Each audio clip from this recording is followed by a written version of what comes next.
Before I tell you this story, I need you to do one thing. If you have ever, even once, felt like you were too much for someone who was supposed to love you. If you have ever shrunk yourself to make someone else feel bigger. If you have ever sat quietly in a room full of people and thought, I know more than anyone here realizes, but I'm not allowed to say it, then this story was written for you. And before we go any further, if you're new here, welcome. Hit that subscribe button right now, because every week I bring you stories exactly like this one. Real stories. Human stories. Stories about people who found their voice in the most unexpected places, at the most unexpected moments. You do not want to miss what's coming. Subscribe, hit the notification bell, and let's get into this. Because today's story is one of the most powerful things I have ever shared on this channel.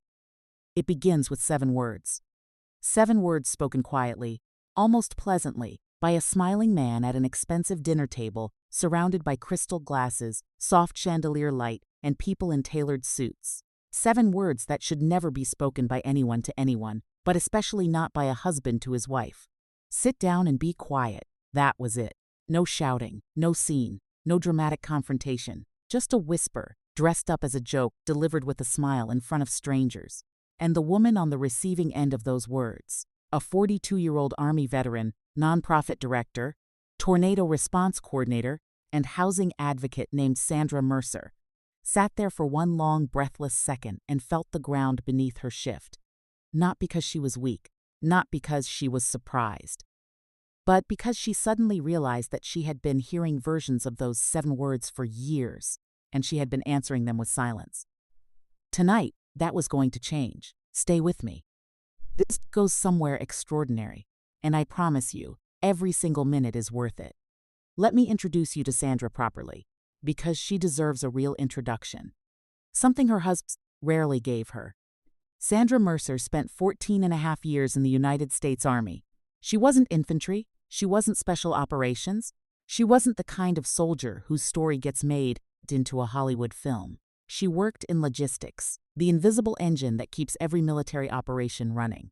The unglamorous, exhausting, absolutely essential work of making sure the right people have the right resources at the right time in the right place. You know what logistics looks like in practice?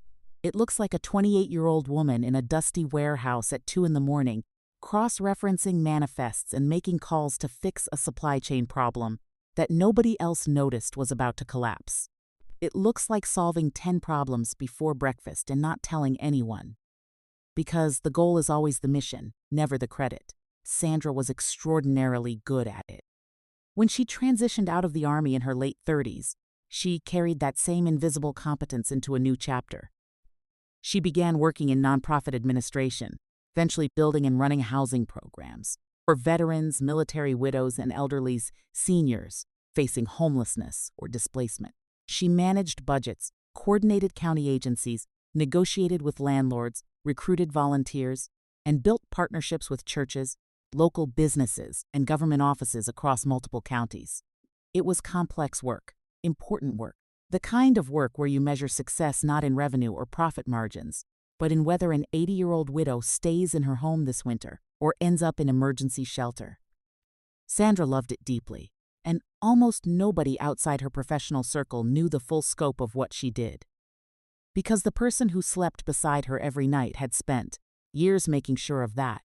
Her husband, David Mercer, worked at a boutique investment firm focused on development projects and community partnerships. He was charming, well-dressed, and professionally polished in the way that certain men become when they spend enough years optimizing their image. He knew which handshake to give, which name to drop, which room to walk into, and exactly how to position himself at the center of every opportunity. Over the years, as David's ambitions grew larger, something in their marriage had quietly shifted. Sandra hadn't noticed it happening, the way you don't notice a river changing course. Until one day, you look up and realize the water is somewhere completely different. But the pattern was there if you looked closely enough. Every introduction slightly edited. Every description of her work subtly diminished. Every public moment carefully managed to keep her just small enough that he could stand in front of her. She had been explaining it away for years. He's stressed. He's ambitious. He doesn't mean it the way it sounds. She had been doing what so many capable, compassionate people do, extending grace to someone who was quietly spending it. The charity gala was supposed to be just another evening in that pattern. It wasn't. The event was held on a Saturday evening in late October at a private country club near Colorado Springs, the kind of venue that exists in that particular American category of places where wealth is implied by understatement, soft lighting instead of fluorescent, real flowers instead of plastic, servers who refill water glasses before you notice they're half empty. The guest list was exactly what you'd expect. Wealthy donors, retired military officers, foundation executives, community leaders, local politicians, business owners, the kind of people who have their names on buildings and don't bring it up dinner. Sandra had not wanted to attend. She'd had a brutal week. Her left knee, an old service injury that flared up in cold weather, had been aching for 3 days straight.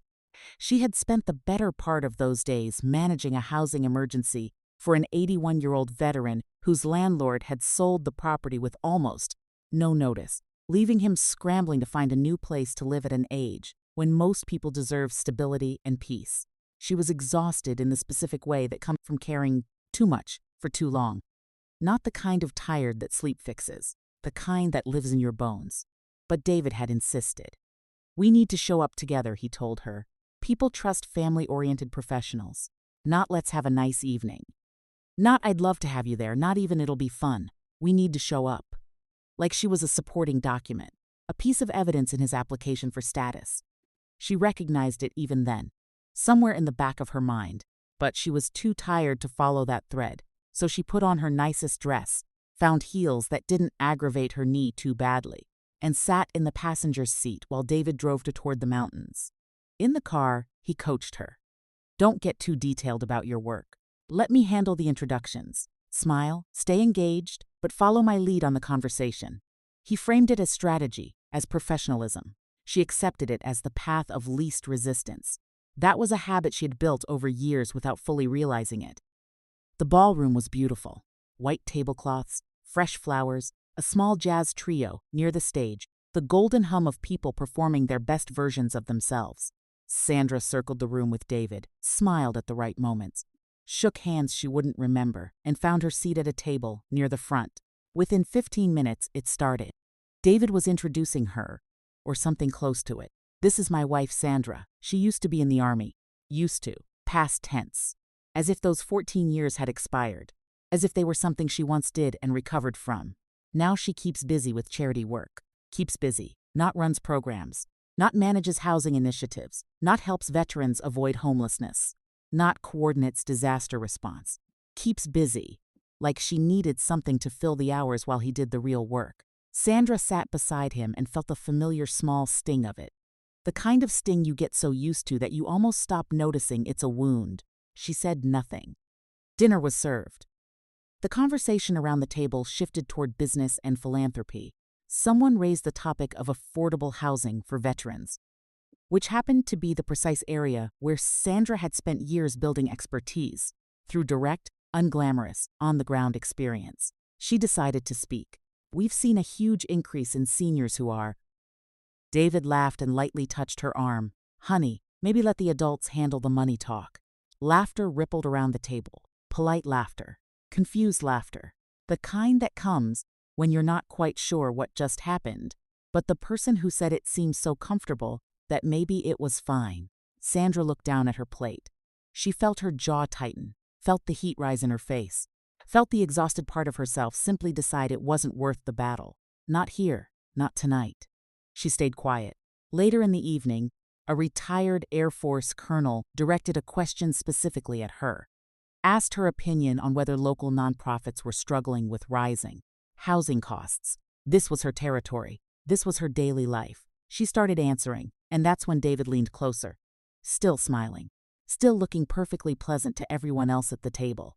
And he said, just quietly enough to make everyone nearby hear it as though it was private, "Sit down and be quiet. You have no idea who you're sitting among." A fork clinked softly against a plate somewhere nearby. The air at the table shifted almost imperceptibly. Sandra felt her chest tighten, and in the silence that followed, she heard her own thought, clearer and more devastating than anything she'd expected. He really believes this.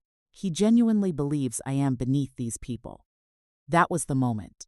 Not the one where everything got better, but the one where everything that had been invisible suddenly became impossible to unsee. And then 3 seats away, a man stopped chewing. His name was Franklin Dalton, 74 years old, Texas businessman. Oil money that had grown into real estate, which had grown into philanthropy. The kind of man who has been successful long enough that he no longer needs to perform success. He just is what he is, and the room adjusts around him. Franklin wasn't flashy. He didn't dominate conversations or announce his foundation's accomplishments over appetizers. He watched. He listened. He paid attention in the particular way that comes from spending decades reading people and situations. When David said what he said, Franklin looked at Sandra. Then he looked at David. Then back at Sandra.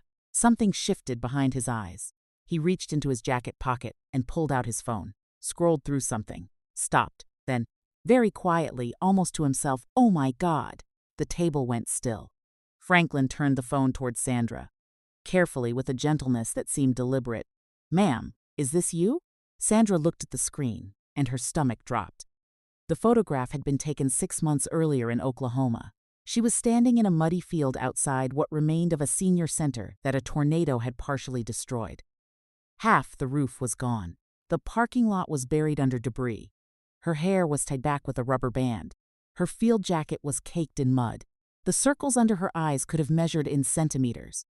She looked like a person who had been awake for 30 hours and fully intended to stay awake for 30 more. Nobody would call it a flattering photograph. For a moment, Sandra simply stared at it. Then she looked up. "Yes," she said carefully. "That's me." Franklin leaned back in his chair, and the single word he breathed out held the weight of a revelation. "My goodness." David forced a small laugh. "You two know each other?" Franklin shook his head slowly. "No, we've never met." He paused, then held the phone toward the table. "But I've seen her before." The room had become very still. "This photograph," Franklin said, "was included in a disaster housing report our foundation reviewed earlier this year." He set the phone down gently. "My foundation funds emergency housing and recovery projects across the country. We've been reviewing a number of proposals and partnership opportunities." Everyone at the table was fully listening now, because everyone at that table knew exactly who Franklin Dalton was. In rooms like that one, people carry invisible rankings, and Franklin's ranking was very nearly at the top. "There was a tornado recovery project in Oklahoma," Franklin continued, nodding toward Sandra. "Your face stood out from the report." Sandra laughed softly, trying to deflect. "Trust me, that was not my best look." A few people smiled. Franklin smiled too. But then his expression grew more serious, and the room leaned closer without quite realizing it. "It was memorable," he said simply. Then he looked around the table. The local response systems were completely overwhelmed. Volunteers were stretched beyond capacity. Resources were delayed. Everyone was running on empty. He looked back at Sandra. But every single report from that operation mentioned the same person. Sandra's stomach tightened. She already knew what was coming, and honestly, she hated it. Not because it wasn't true, but because she had always been deeply uncomfortable with being the center of attention. She had spent her entire career making things happen and stepping out of the frame before anyone could take a picture of her doing it. "There was one person," Franklin said carefully, "coordinating everyone." Sandra immediately shook her head. "It wasn't just me. It was a whole team of—" Franklin pointed, gently but with precision. "That's exactly what the report said you would say." The table laughed, genuinely. The warm kind of laughter that brings people so closer together rather than the kind that makes someone feel small. And David, sitting beside his wife, gave a laugh that sounded just slightly too tight. What happened next at that table was one of those quiet social events that looks unremarkable on the surface, but reshapes everything underneath. Franklin began asking Sandra questions, real questions, specific ones, asked with the precision of a man who had spent decades evaluating people and projects. The Oak Ridge relocation project. How many residents had been displaced and relocated in the first week? 37. His eyebrows rose. "You remember the number?" Sandra almost laughed. "One of them was a 79-year-old widow who refused to leave until someone found her cat." She paused. "The cat made it, by the way." Real laughter this time. the kind that ripples across a table and warms the air. Franklin kept going. Temporary housing arrangements, medical equipment, transportation logistics, volunteer coordination. Sandra answered everything, not from notes, not from memory tricks, but because these weren't statistics to her. They were people. The retired Marine who wouldn't evacuate without his oxygen machine. The elderly couple who had lived in the same house for 53 years and wept openly when they saw what the storm had left behind. The National Guard volunteers who kept working through rainstorms that would have sent most people indoors. The church ladies, God bless the church ladies, who somehow produced enough casseroles to feed an entire county. By the time she'd been speaking for 10 minutes, nobody at the table was looking at their phones. Nobody was flagging down a server. Nobody was checking the time. People were leaning in. Because Sandra wasn't reciting accomplishments, she was telling stories. And stories do something that credentials never can. They reach through the chest and touch something real. David said very little. His smile had begun to look like stage makeup. Then Franklin's wife, Marlene, a woman with silver hair and the quiet authority of someone who has seen enough of life to know exactly what's happening in any room she enters, asked the question that cut through everything. "Can I ask you something?" "Of course." She tilted her head slightly, her voice gentle but precise. "Why has your husband never mentioned any of this?" The table went completely silent. David stiffened visibly. Sandra felt her heart drop, not because she didn't know the answer, but because she did, and it was complicated, and it was true, and there was no comfortable way to say it in front of strangers. She looked down at her hands, then back up. "I suppose it never seemed important." The words tasted bitter. Like something she'd been told so many times she'd started to believe it. Marlene's face softened. She understood more than Sandra said. Women of a certain age often do. They've lived long enough to hear what's missing from a sentence. Franklin placed his phone slowly on the table. Then he looked directly at David, not with hostility, not with accusation, simply with the calm honesty of a man who calls things what they are. "That's surprising." David kept the smile in place. "How so?" "Because your wife's work," Franklin said simply, "is one of the reasons my foundation became interested in housing partnerships in Colorado." The air seemed to leave David's body. Not dramatically, just a flicker, a micro-expression, a tiny, unmistakable crack in the surface of a man who always had the right answer, always controlled the narrative, always found a way to position himself at the center of every opportunity. For the first time all evening, David Mercer looked uncertain.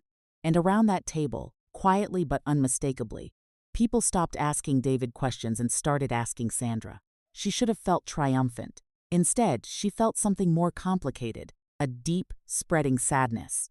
Because sitting there, listening to strangers show more genuine interest in her work than her husband ever had, she understood something she had been circling for years without quite landing on it.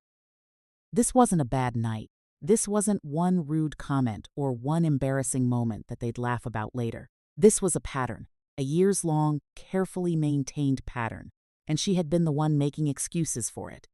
After Frank's revelation landed, Sandra excused herself. She needed air. Not dramatic air, just real air, away from the room, away from the performance, away from the feeling of being seen by everyone except the one person who mattered most. The corridor outside the ballroom was quieter. Soft carpet, framed photographs of Colorado landscapes, the muffled sounds of crystal and conversation filtering through the closed doors. She leaned against the wall and rubbed her knee. A few minutes later, the door opened. Franklin and Marlene stepped into the hallway. They stood with her in the comfortable way of people who understand that sometimes you don't need advice, you just need company. "Everything okay?" Franklin asked. "Depends how you define okay," Sandra said. Then she laughed, because sometimes laughter is the only honest response. Marlene pointed toward Sandra's knee. Franklin said her physical therapist was clearly smarter than most people. They stood in the corridor, and for a moment everything was gentler. Then Franklin said something she hadn't expected. "Rachel, Sandra, I owe you an apology." She blinked. "For what?" He took a breath. "My foundation has been reviewing the Veterans Housing Initiative proposals for months. Every time a document crossed my desk, the county contracts, the volunteer agreements, the partnership records, the church coordinators, the veteran outreach data, Your name kept appearing. He shook his head slowly. Every road led back to you. Sandra didn't know what to say. When you're inside the work every day, you stop seeing your own fingerprints. You just focus on the next family, the next deadline, the next problem that needs solving. But every presentation we received painted a different picture. Franklin continued. David, she said quietly. He nodded. Your husband never outright lied. Somehow that made it worse. Because it sounded exactly like David. Not lying, just rearranging the truth, leaving pieces out, making certain details larger, making other details invisible, positioning himself as a key connector, a strategic partner, a man of vision. While Sandra was in a muddy field in Oklahoma at 2 in the morning, making sure a 79-year-old widow could find her cat. But when we actually examined how the project got built, Franklin said, and a gentle smile crossed his face, you were everywhere. The hallway went warm. Sandra looked down at the carpet. Part of her wanted to disappear entirely. Another part felt something crack open. The years of wondering whether she was imagining it, whether she was being unfair, whether she was simply too sensitive. Those words, too sensitive. The great silencer. Franklin looked at her steadily. I don't think your husband understands what you've accomplished. Marlene touched Sandra's arm. Just briefly, the kind of gesture that doesn't need explanation. Then Franklin said, Can I tell you something that's almost funny? She wiped one eye. Please. He smiled. Half our board assumed David was your supportive spouse. They thought he was the one following you around helping with your career. Sandra stared at him. Then she laughed. A real one, sudden and unguarded and wonderful. Franklin laughed too. Marlene covered her mouth. All three of them stood in that hotel corridor laughing together at the absurdity of it. And for one brief, extraordinary moment, Sandra saw herself through different eyes. Not David's eyes, not her own doubt-clouded vision. The eyes of people who only looked at the facts, the work, the results, the relationships built and maintained and honored over years of unglamorous, essential, deeply human labor. And those eyes had reached a completely different conclusion about who mattered and what was real. When the laughter faded, something heavier settled in. Fear. Because eventually the evening would end. Eventually they'd get in the same car and drive back to the same house. And Sandra knew her husband. He hated losing control of a narrative. And tonight the narrative had slipped completely out of his hands. Franklin seemed to read her expression. You okay? She hesitated. Then, no, not really. That's understandable. She stared toward the window. The mountains were barely visible against the dark Colorado sky. Beautiful, distant, quiet. I keep wondering how long I let this happen. Neither of them interrupted, so she kept going. The years of excuses. He's stressed. He's ambitious. He doesn't mean it that way. The small edits. The corrections in public. The silences at home. The 1,000 tiny ways a person can disappear before they even realize they're going. Turns out, she said quietly, he meant it exactly that way. Franklin was quiet for a moment then. You know what I think? She shrugged. I think you've spent so much time helping other people stand up that somewhere along the way, you forgot you were allowed to stand up too. It landed like a key turning in a lock. She had spent years advocating for people who deserved better. Veterans sleeping in trucks. Elderly widows facing eviction. Seniors who refused to ask for help because they'd spent their whole lives being the ones who gave it. She had stood beside all of them and said, You matter. Your dignity matters. You don't have to accept less than you deserve. And gone home to accept exactly that herself. Then Franklin said, We'd like you to speak to everyone. Sandra immediately shook her head. The refusal was reflexive, instantaneous. Franklin smiled.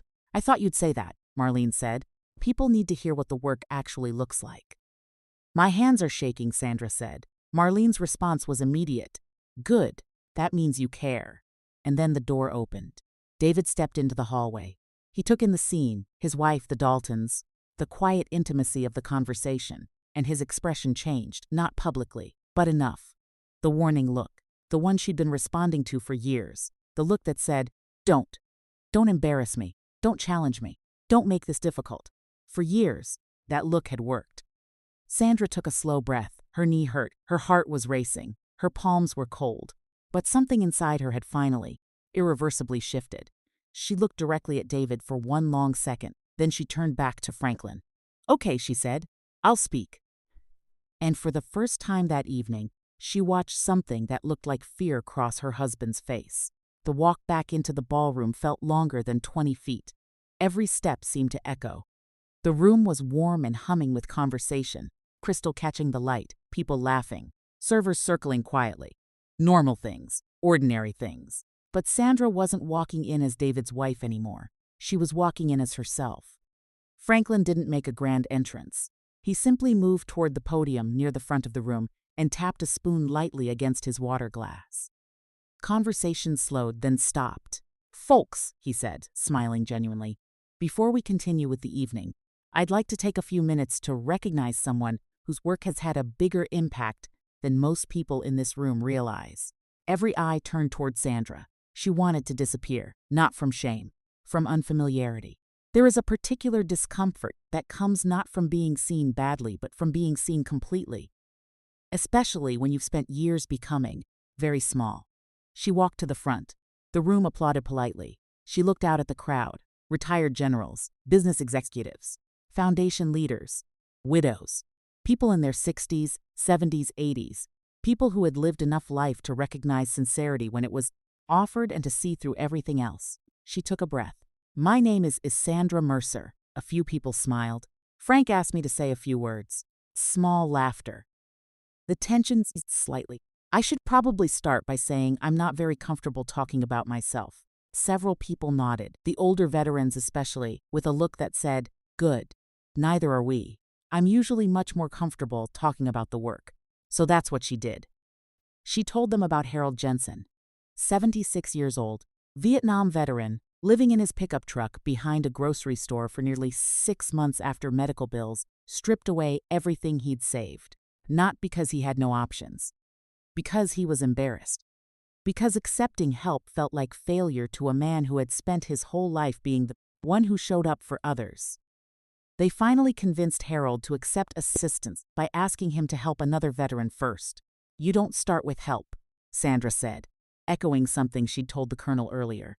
"You start with coffee, or a broken porch step, or a ride to the VA.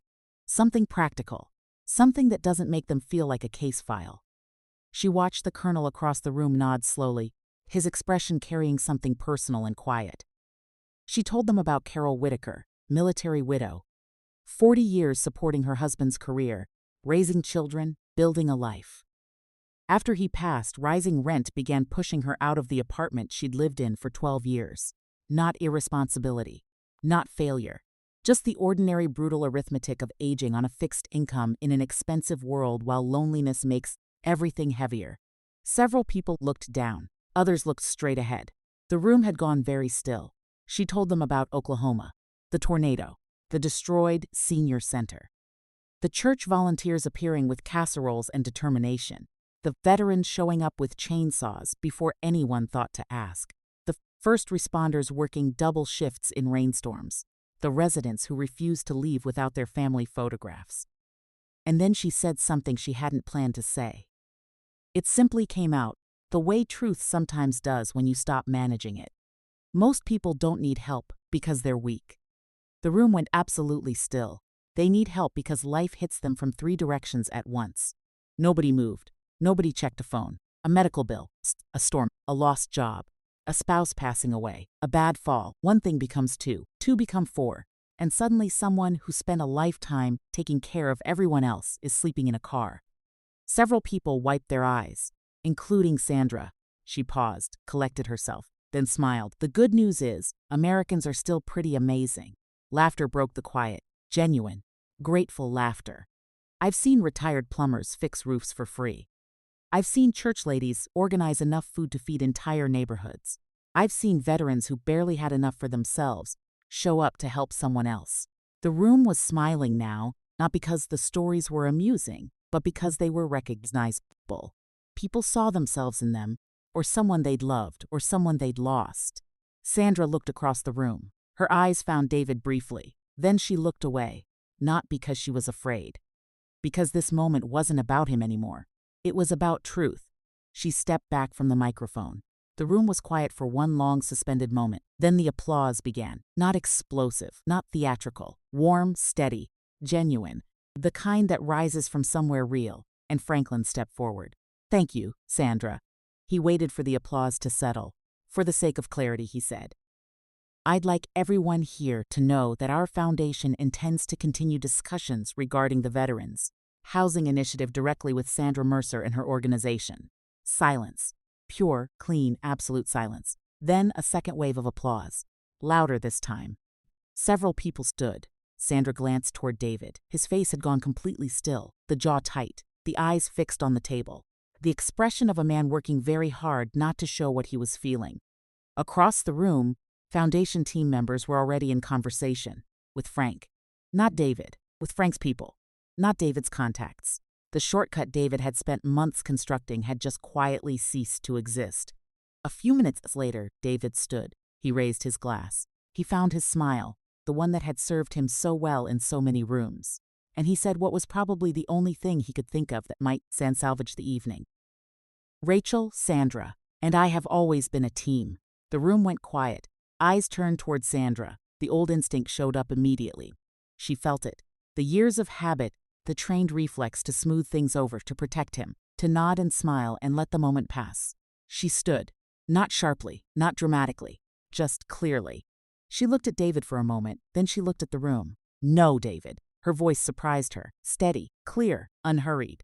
I think tonight it's important to stop confusing support with control.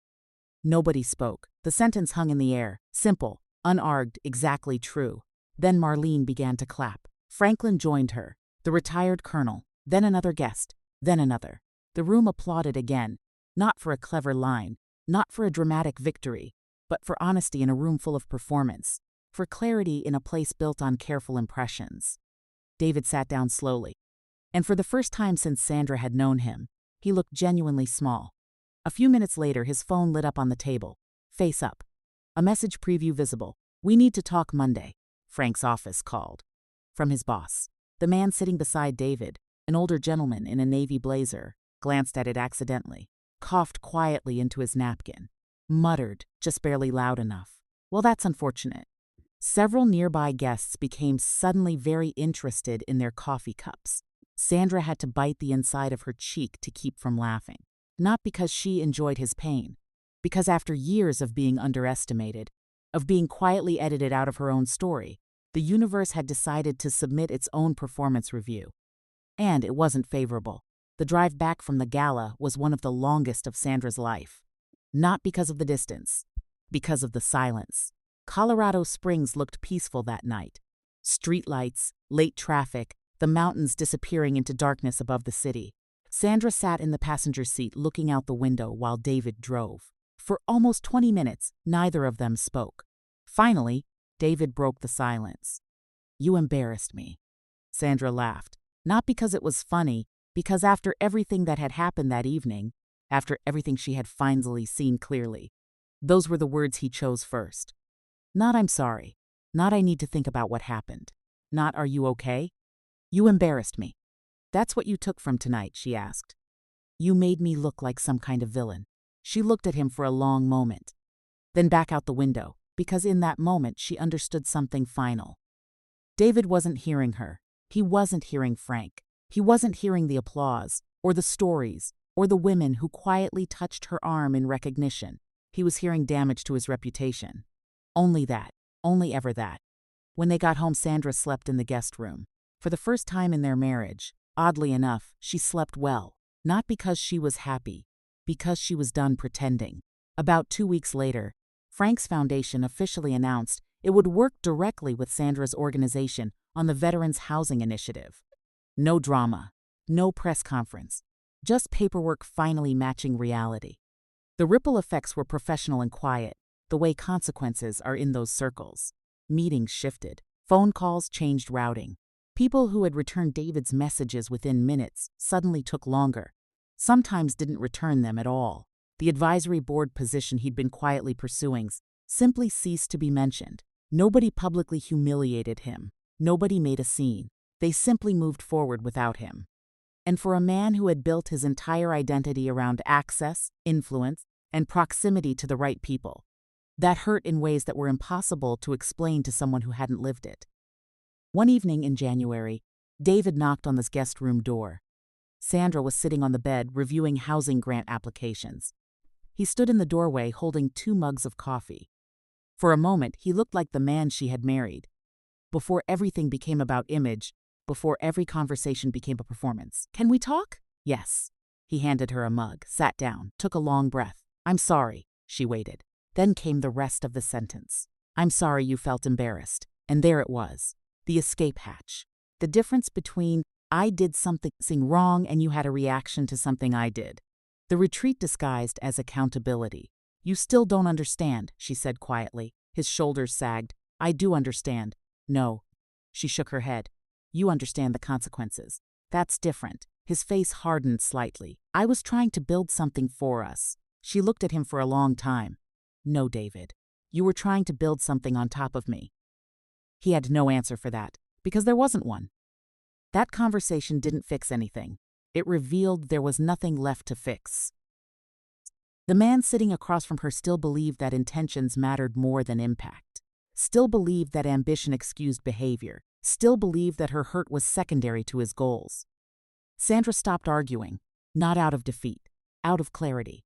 The months that followed were hard in the ordinary way that hard things usually are. Not cinematic, not dramatic, just difficult. Sandra met with a counselor, then an attorney, then another counselor. She spent long evenings walking through a neighborhood, trying to imagine a future she had never expected to need. Starting over at 42 wasn't in the plan. Some nights she felt strong, purposeful, like herself again. Others she cried in her car in the parking lot after work, unable to quite move from the driver's seat. She worried about money, about loneliness, about whether leaving meant she hadn't tried hard enough. She wondered whether all marriages eventually disappoint you. She wondered whether she was making a mistake. Healing is not a straight line. Anyone who tells you otherwise is selling something. What helped slowly and then more reliably was the work. Because the work was real. The work had always been real. The work was the thing that couldn't be edited or minimized or rearranged by someone else's ambition. Because it existed in the faces of the people it helped, in the leases signed and the roofs repaired, and the old veterans who finally accepted a cup of coffee and let someone sit with them for a while. Eventually, after 3 months of separation, after many difficult and honest conversations with herself, Sandra stopped asking whether leaving made her a bad wife. She started asking whether staying would mean abandoning herself. That question was considerably easier to answer. A year later, the Veterans Housing Community Center officially opened. Nothing about it was fancy. That was honestly what Sandra loved most.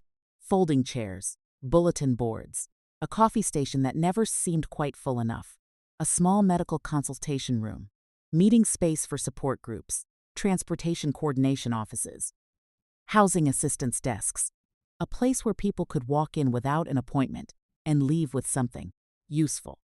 The ribbon-cutting ceremony happened on a bright spring morning outside Colorado Springs. Frank and Marlene attended. County officials came. Volunteers, veterans, families, donors.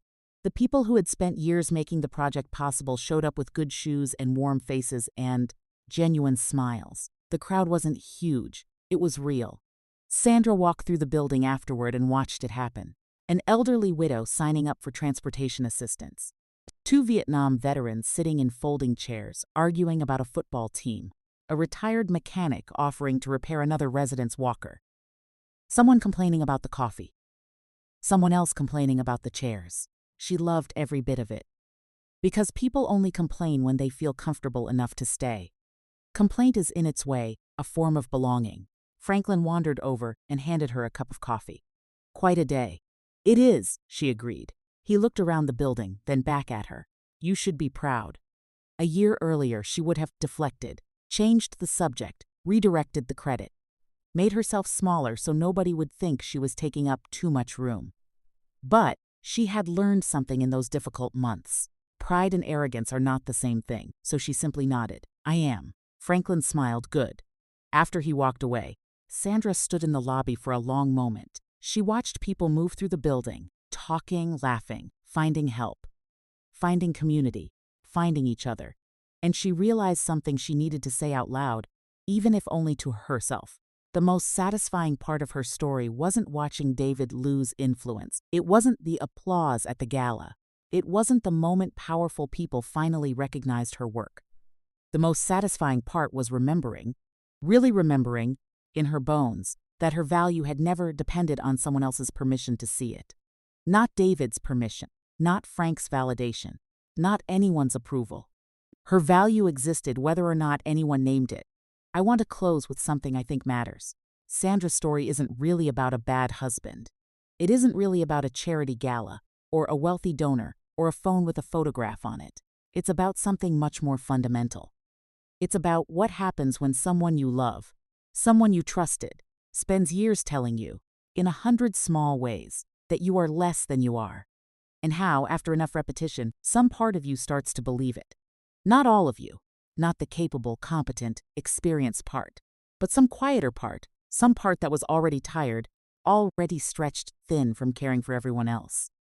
It's about how those small edits accumulate. How she keeps busy with charity work is different from she runs housing programs that keep veterans off the streets. How she used to be in the Army is different from she served for nearly 15 years. How let the adults handle the money talk is different from respecting the expertise your partner has spent decades building. These are not small differences. These are the difference between being seen and being managed, between being supported and being used, between love and performance. And here is what I want you to hear, especially if some part of this story felt familiar. You are allowed to recognize the pattern. You are allowed to name it. You are allowed to stop making excuses for it. You are allowed to stand up. Sandra spent years helping other people claim the respect they deserved. And somewhere along the way, she forgot to apply that same advocacy to herself. That is not a weakness. That is what happens to genuinely caring people when they are surrounded by someone who has learned to depend on their willingness to stay quiet. You are allowed to stop being quiet. You are allowed to be the full, complicated, experienced, imperfect, capable, worthy human being that you actually are, even in rooms that make you nervous, even when someone beside you is sending warning looks, even when the easiest thing would be to let it go one more time. You are not too much. You were never too much. You were simply surrounded by someone who needed you to be less so they could feel less. And that is not your job. If this story reached you today, if even one moment of it touched something you've been carrying, I'd love to know where you're listening from. Leave a comment. Tell me what part landed for you. And if you know someone who needs to hear this today, a friend, a sister, a colleague, anyone who's been quietly shrinking in a room where they deserve to be standing tall, please share this video. That's why we do this. Subscribe if you haven't already. Hit the notification bell so you don't miss what's coming next. And take care of yourself today. You've earned it.